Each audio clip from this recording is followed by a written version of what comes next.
बिस्मिल्लाहिर्रहमानिर्रहीम। अस्सलाम वालेकुम नाज़रीन, मैं हूं उनसा कियानी और आप देख रहे हैं न्यूज़ लक्स यूट्यूब चैनल। तवक्कुआत कौन सी रह गई, ख्वाब देखना कब का छोड़ दिया, इस मर्ज़ से अपने आप को आज़ाद कर लिया कि पाकिस्तान का यूं होना चाहिए या यहाँ फ़लाँ इस्लाहात की ज़रूरत है। ख्वाब जाने और उनके देखने वाले, हालांकि सच्ची बात यह है कि ना सिर्फ हम बल्कि कौम ने भी ख्वाब देखना छोड़ दिया है। अब हम नफ्सा नफसी की दुनिया में हैं कि जिसने माल बनाया वो ही बड़ा और अफजल ठहरा।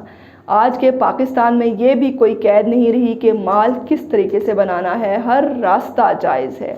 ये महज बड़ी उम्र के सिनिसिज्म नहीं, आज के पाकिस्तान का फ़लसफ़ा यही है कि माल है तो सब जायज़ है, माल नहीं है तो आपकी कोई हैसियत नहीं। आजकल हुकूमत और अपोजिशन पार्टियां दोनों हमें आदाद और शुमार सुना रही हैं। इतनी शरह नमू, दूसरे कहते हैं ये झूठ का पलंदा है, इस बहस से हमारा क्या लेना देना।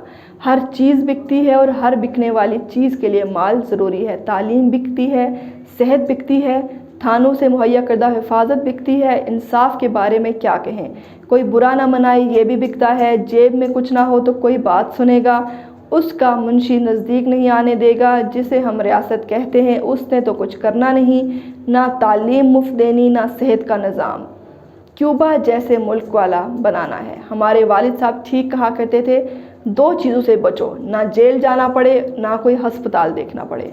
बहुत सी ख्वाहिशात में एक तवक्को रह गई कि सेहत ठीक रहे, सुबह काली कॉफ़ी पी सकें, कुछ वर्जिश के बाद मेज़ पर बैठें तो देसी घी वाला एक पराठा और साथ सादा सी सब्ज़ी का सालन या देसी अंडे का ऑमलेट, उसके बाद घर का जमा हुआ थोड़ा सा दही, कभी कभी छोटी मक्खी वाले असली शहद का एक चम्मच डल जाए और ये सब कुछ बग़ैर किसी दवा के हज़म हो जाए। इससे ज़्यादा कोई ख्वाहिश नहीं रही कि फ़लाँ मुल्क जाना है और वहाँ फ़लाँ चीज़ देखनी है। खाना 2 टाइम का खाते हैं, एक सुबह वाला और फिर शाम डले, और फिर बग़ैर किसी दवा के नींद आ जाए। तो बस यही दुआ है कि ऐसा रहे तो अपने आप को खुशकिस्मत जाने।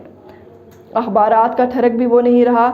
एक ज़माने में हुआ करता था सियासत मज़ा हो चुकी है तो अखबारात में मज़ा कहाँ से आए। रूटीन पूरी करते हैं कि अखबारात के सफ़ात फरोल लें, लेकिन शकील तहरीर अब पढ़ी नहीं जाती और जो लिखारी ज़्यादा दानिश्वर बनने की कोशिश कर रहे हैं उनकी तहरीर दूर से पहचान में आ जाती है। लगता यूँ है कि अखबारात ने भी कसम खा रखी है कि किसी दिलचस्प लिखने वाले को कतन कोई जगह मुहैया नहीं करनी।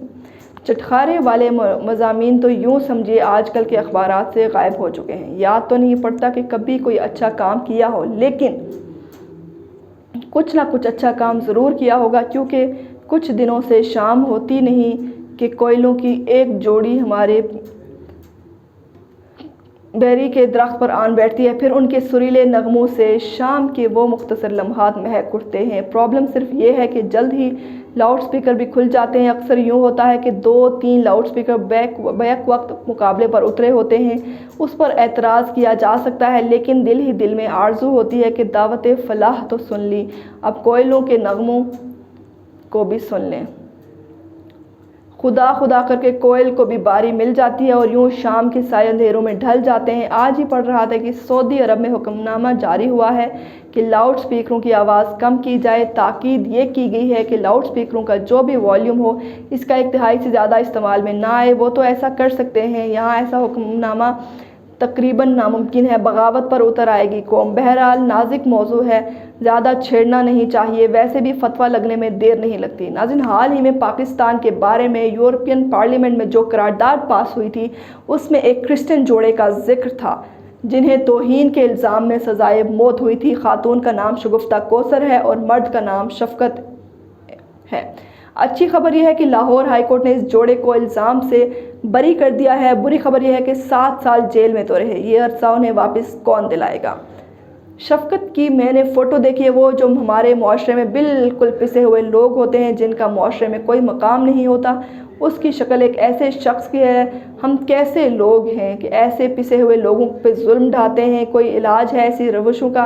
बहरहाल उनके वकील को सलाम पेश करना चाहिए। पाकिस्तान में बहुत कम इंसाफ दिलाने वाले रह गए हैं जो ऐसे मुकदमात को लेने के लिए तैयार होते हैं।